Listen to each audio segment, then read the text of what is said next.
Oke, salam. Berjumpa kembali dengan saya. Kali ini saya ingin buat video tentang berkat. Ya, enak toh, tentang berkat.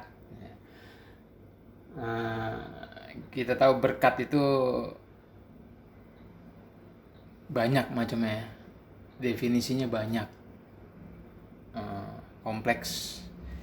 Ada yang bilang beginilah, ada yang bilang begitulah, ada yang bilang kalau itu berkat pasti untuk memuliakan Tuhan, macam-macam lah. Ya. Berkat juga bisa berupa macam-macam, kesehatan, uang, ya pokoknya macam-macam ya. Kita tahu berkat itu, kalau kita ngomongin tentang berkat itu sangat kompleks dan khotbah tentang berkat ini khotbah yang paling disukai tentunya oleh orang Kristen.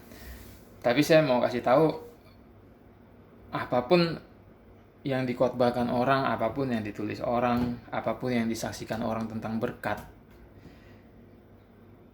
kalau dia nggak mengutip dari Matius 5, kalau dia nggak memakai dasar dari Matius 5 atau Lukas 6, ya, boleh saya berani katakan bahwa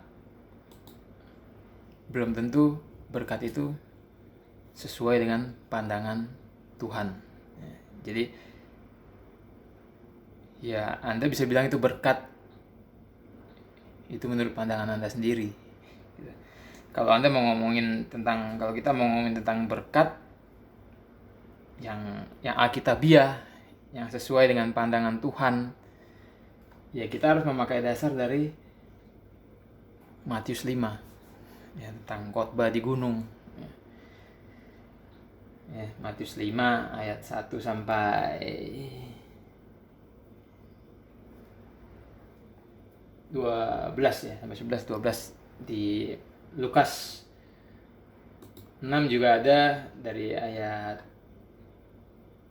20 sampai 26.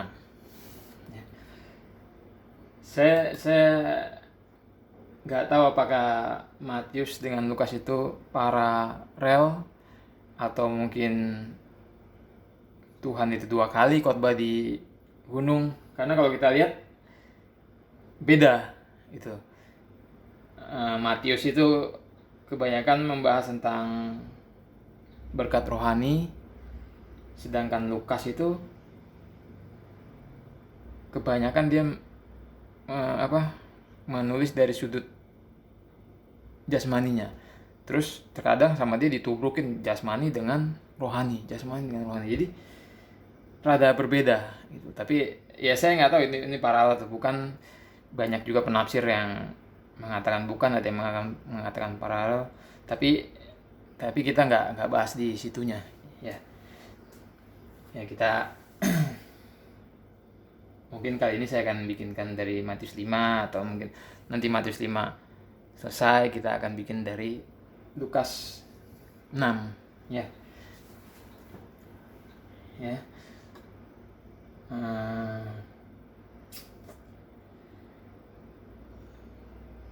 Banyak orang bilang ini khotbah di bukit. Tapi kalau saya bilang, kalau saya lebih suka memakai kata khotbah di gunung, karena dari teks Yunani dan Inggrisnya juga memakai kata, kalau nggak salah memakai kata oros. Itu diterjemahkan dengan kata mountain gitu. Ya. Kalau kita lihat di Alkitab, kata oros itu hanya 5 kali diterjemahkan sebagai bukit, sebagai hill.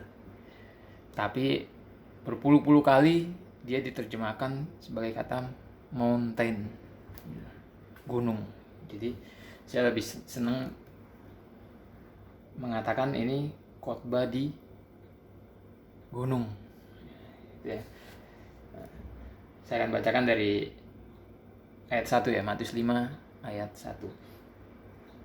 Ketika Yesus melihat orang banyak itu, naiklah ia ke atas bukit, dan setelah ia duduk, datanglah murid-muridnya kepadanya. Ayat 2, maka Yesus pun mulai berbicara dan mengajar mereka, katanya. Jadi khotbah di gunung ini perkataan langsung dari Yesus, wahyu langsung dari Tuhan kita Yesus. Jadi ini sangat berotoritas ya. Dan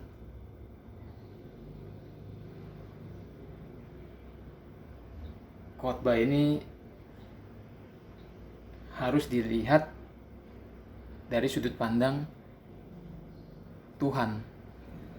Ya, nanti kita akan belajar kenapa kok harus dilihat dari sudut pandang Tuhan dia, Kak. Ini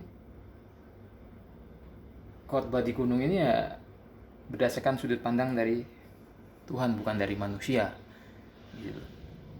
Kenapa dikatakan diberkatilah orang yang berduka cita? Loh, kok orang yang berduka cita malah dikatakan diberkati?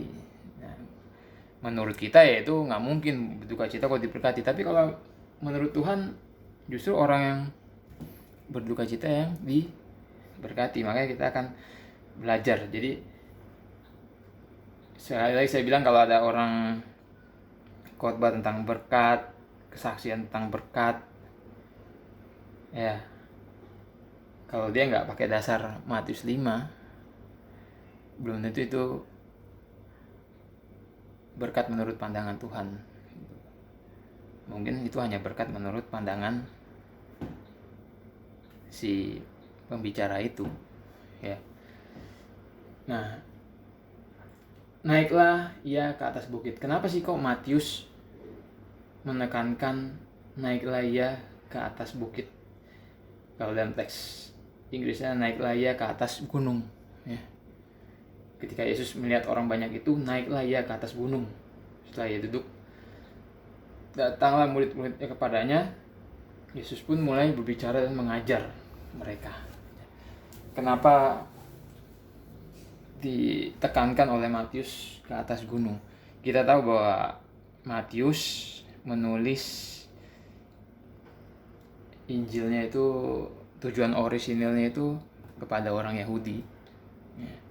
Dia menulis dari sudut pandang Yesus sebagai raja, tujuan orisinilnya ke orang Yahudi. Kalau Lukas itu tujuan orisinilnya ke Yunani, sedangkan Markus ke orang Roma, dan kalau Yohanes itu ke semua orang, ke gereja, ke semua orang. Ya, ini sudah tafsiran umum, ya. Kalau Lukas dari sudut pandang Yesus sebagai manusia, Markus dari sudut pandang dia sebagai hamba, sedangkan Yohanes dari sudut pandang Yesus sebagai anak Allah, ya, Allah. Ini sudah tafsiran umum, semua orang tahu. Makanya kenapa Matius menekankan kata gunung? Karena dia tujuan orisinil dia kepada orang Yahudi. Tapi bukan berarti ini nggak relevan buat kita yang di luar Yahudi, enggak. Ini hanya tujuan orisinil. Tapi tetap ini berguna untuk semua orang, relevan untuk semua orang, dan harus ditaati semua orang percaya. Ya. Kenapa ditekankan di atas gunung? Karena kita tahu kisah Musa menerima firman, menerima dekalog di gunung Sinai. Nah, karena Matius menulis ini untuk orang Yahudi, sengaja dia menekankan gunung supaya orang Yahudi ini tahu Musa dulu menerima firman di gunung Sinai. Di sini Tuhan berkhotbah di atas gunung. Dan ini Tuhan langsung yang berbicara. Maka Yesus pun mulai berbicara dan mengajar mereka. Jadi menurut penafsir ya, Matius pengen firman ini berotoritas, sangat berguna untuk orang Yahudi. Dia sendiri kan orang Yahudi. Dia menyamakan, ya. Dia samakan level ini dengan firman yang diterima Musa di Gunung Sinai. Setelah ia duduk, datanglah murid-murid kepadanya, ya. Yang namanya murid pasti datang kepada Yesus, ya. Maka Yesus berbicara dan mengajar. Ingat, mengajar. Ayat 3. Jadi ini sangat, firman Tuhan ingin mengatakan bahwa khotbah ini sangat berotoritasnya sebuah kebenaran, wahyu langsung dari Tuhan, ya. Dibandingkan dengan Gunung Sinai, dengan Musa terima firman di Gunung Sinai, ya. Ayat 3, berbahagialah orang yang miskin di hadapan Allah, karena merekalah yang mempunyai kerajaan surga. Nah, kata berbahagialah ini bisa diartikan diberkatilah. Bahkan banyak penafsir mengatakan arti yang paling tepat tuh sebenarnya bukan berbahagialah, tapi diberkatilah. Diberkatilah orang yang miskin di hadapan Allah, karena mereka yang mempunyai kerajaan surga. Makanya kalau kita mau ngomongin tentang berkat, ya dasar tentang berkat menurut pandangan Tuhan, dasar paling cocok ya Matius 5 ini, gitu, ya. Diberkatilah orang yang miskin di hadapan Allah, karena mereka lah yang mempunyai kerajaan surga. Nah, ingat ya, ketika saya mempelajari ini dan ingin membagikan ini, saya selalu menghubungkan Matius 5 ini tentunya dengan Injil, ya, dengan favorit saya, dengan kesukaan saya, yaitu Injil. Jadi diberkatilah orang yang miskin di hadapan Allah. Sebetulnya bukan miskin di hadapan Allah, tapi teks Inggrisnya memakai kata poor in spirit. Jadi miskin secara rohani, bukan miskin di hadapan Allah, ya. Yang terjemahan yang lebih tepatnya lagi adalah miskin secara rohani, karena mereka lah yang punya kerajaan surga. Apa sih miskin secara rohani itu? Miskin secara rohani, kalau saya pelajari itu banyak yang menafsirkan bahwa, karena saya membandingkan ini dengan Injil, miskin secara rohani itu suatu sikap hati, suatu perasaan bahwa manusia sudah nggak ada harapan lagi di hadapan Tuhan karena dosa, ya. Jadi karena semua manusia berdosa, karena kita berdosa, setiap hari kita berdosa, secara rohani kita sudah nggak ada harapan lagi, secara apapun kita sudah nggak ada harapan lagi di hadapan Tuhan, karena dosa kita berseberangan, dosa kita itu bertolak belakang dengan semua sifat Tuhan. Dosa kita itu berbenturan dengan semua sifat Tuhan. Jadi nggak ada harapan lagi gitu. Ya, kalau Anda nonton video saya tentang Injil, di situ ada membahas tentang dosa, ya. Terus pertobatan di Injil. Jadi kita ini nggak ada harapan lagi, perasaan yang sudah nggak ada harapan lagi di hadapan Tuhan, karena ya itu setiap hari kita berdosa. Walaupun orang itu sudah lahir baru, dia masih bisa jatuh dalam dosa. Bahkan saya pernah bahas tentang dosa itu, bahwa manusia itu setiap hari jatuh, gagal untuk menjalani perintah yang terutama, yaitu kasihilah Allahmu dengan segenap akal, jiwa, dan kekuatan, kalau nggak salah.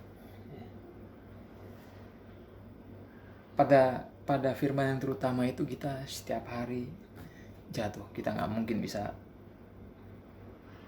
melakukan perintah yang terutama itu dengan sempurna. Kita setiap hari kita berdosa. Itulah keadaan miskin di dalam roh, poor in spirit. Keadaan sudah gak ada harapan lagi. Keadaan karena dosa itu kita lebih layak dihukum, karena merekalah yang mempunyai kerajaan surga. Yang mempunyai kerajaan surga. Manusia seperti apa sih yang mempunyai kerajaan surga? Yesus pernah mengajarkannya di Lukas 18 ayat 15. Maka datanglah orang-orang membawa anak-anaknya yang kecil kepada Yesus supaya ia menjamah mereka. Melihat itu murid-muridnya memarahi orang-orang itu, ya. Lukas 18 ayat 15. Ayat 16, tetapi Yesus memanggil mereka dan berkata, biarkanlah anak-anak itu datang kepadaku dan jangan kamu menghalang-halangi mereka, sebab orang-orang yang seperti itulah yang mempunyai kerajaan Allah. Jadi kata Tuhan, orang-orang yang seperti anak-anak yang mempunyai kerajaan Allah. Kita balik lagi ke Matius 5 ayat 3 tadi. Karena mereka lah yang mempunyai kerajaan surga. Jadi kalau Yesus bilang di Lukas 18 bahwa orang-orang yang seperti anak-anak yang punya kerajaan Allah. Jadi,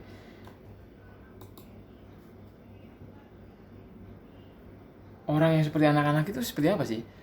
Kita tahu bahwa anak kecil itu kan selalu bergantung pada orang lain, pada orang tuanya.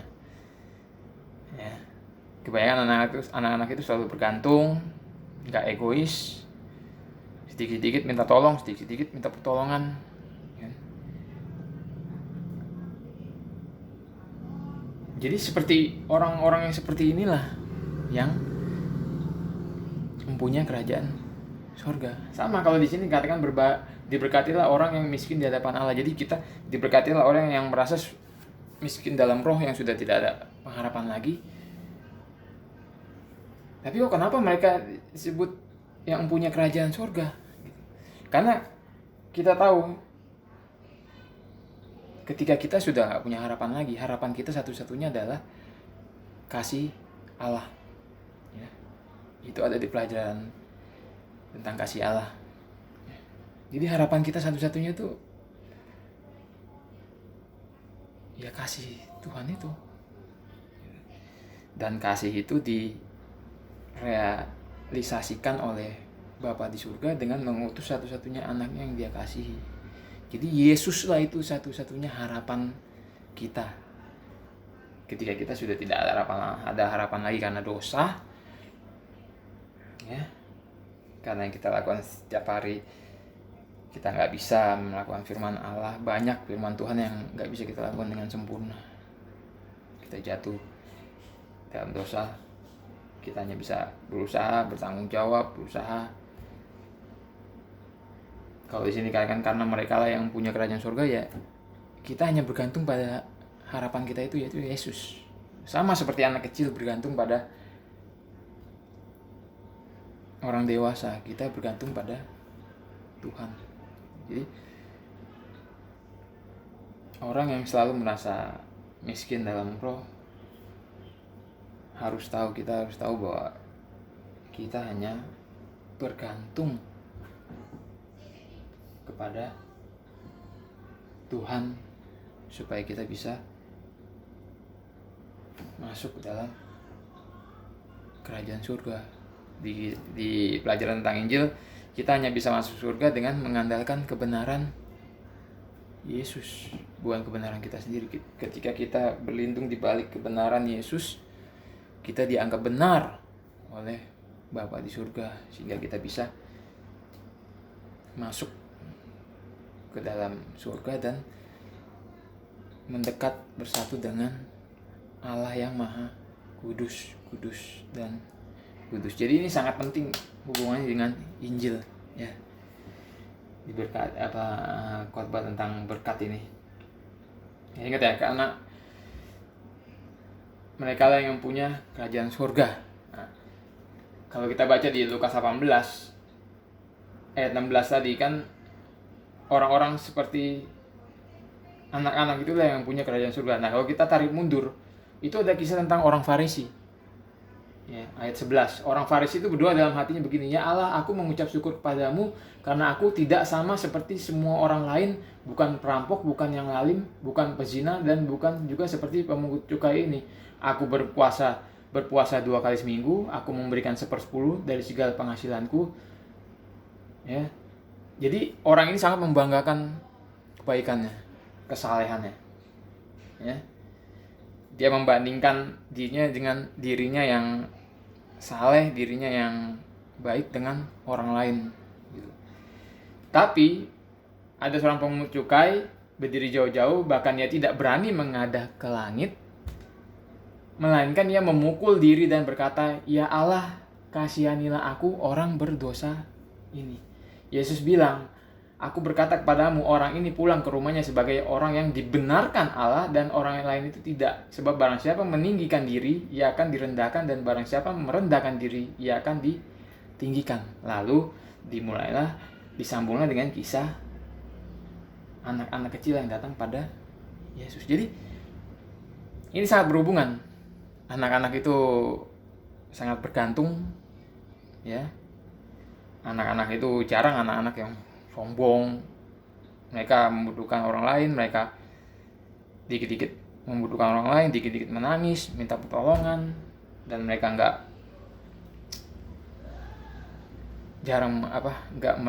meninggikan diri, polos. Orang seperti itu yang mempunyai kerajaan Allah, bukan orang-orang yang suka membandingkan diri, merasa lebih baik dari orang lain. Itu sifat orang Farisi, orang ahli-ahli Taurat. Jadi ngerti ya, kenapa orang seperti ini diberkati menurut pandangan Tuhan.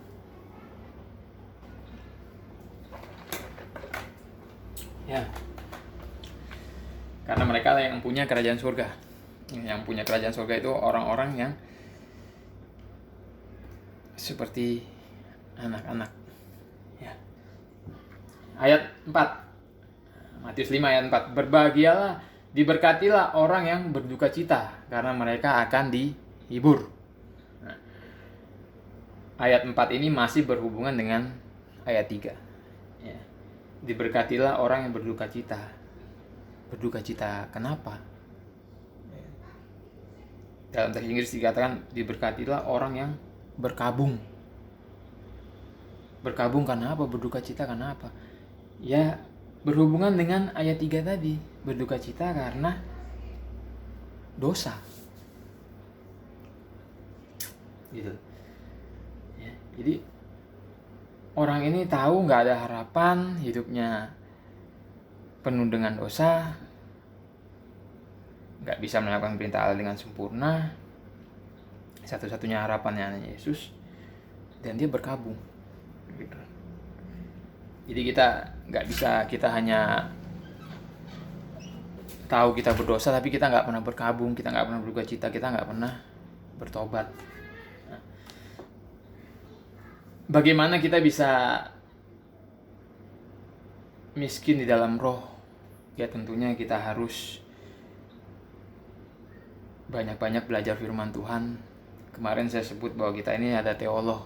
Ketika kita belajar berkat dari sudut pandang Tuhan, kita harus otomatis kita sudah menjadi teolog. Ya, Dan seorang teolog itu harus melihat pada keseluruhan firman Tuhan, keseluruhan kitab suci. Ya, kita harus mikir. Seorang teolog yang memakai teknis filsafat pemikir, tapi tunduk. Kalau filsafat kan nggak tunduk pada firman Tuhan. Filsafat itu tunduk pada pemikiran sendiri. Kalau kita harus tunduk, karena kita teolog ya kita harus tunduk. Pikiran kita harus tunduk kepada firman Tuhan itu. Jadi kita harus melihat pada seluruh kalau kita mau merasa miskin, miskin dalam roh, ya kita harus ngerti firman Tuhan secara penuh, belajar, ya, mengenal sifat-sifat Tuhan. Di situ kita tahu bahwa dosa kita bertubrukan dengan seluruh sifat-sifat Tuhan. Kita harus tentunya banyak-banyak berdoa sendirian bersama Tuhan, menjalin hubungan dengan Tuhan. Ya. Jadi dan belajar, ya, bergantung. Jadi hidup kekristenan ini bukan tentang kita. Hidup kekristenan ini tentang Yesus dan apa yang dikerjakan di Kalvari, tentang Yesus dan salibnya, bukan tentang kita. Jadi salibnya itu menjadi satu-satunya harapan bagi kita. Itu kalau kita mau miskin dalam roh, kita harus ngerti semua itu, kita mesti belajar. Makanya Injil itu sangat penting, saudara-saudara. Yang saya heran,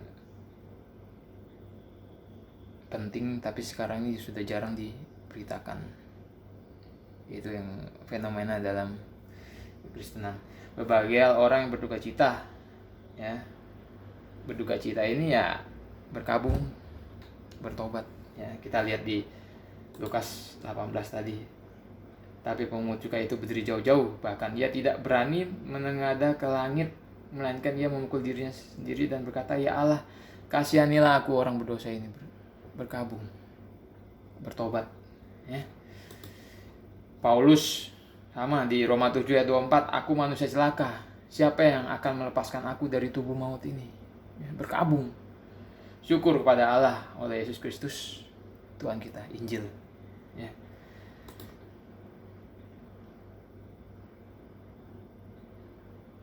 Ya, berkabung. Dan satu lagi, kalau kita ingin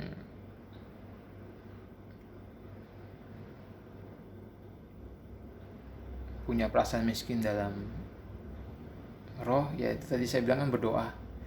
Kita harus banyak minta terutama sama Roh Kudus itu. Karena Roh Kudus itu yang menginsafkan dunia, ya, di Yohanes 16 ayat 8. Dan kalau ia datang, ia akan menginsafkan dunia akan dosa, kebenaran, dan penghakiman. Jadi dia akan menginsafkan akan dosa, dia akan memberikan kita pengetahuan tentang kebenaran dan penghakiman. Roh Kudus. Ya. Mereka akan diberkatilah orang yang berduka cita, karena mereka akan dihibur. Ketika kita bertobat dengan sungguh-sungguh, kita akan mendapat penghiburan dari Roh Kudus. Ya. Bukan penghiburan dari dunia atau dari teman kita atau dari harta kita, dari tabungan kita, dari kendaraan kita, bukan, tapi kita akan dihibur oleh Roh Kudus. Ya, ini sudah menit ke-29. Kita akan sambung di video selanjutnya. Tuhan Yesus memberkati.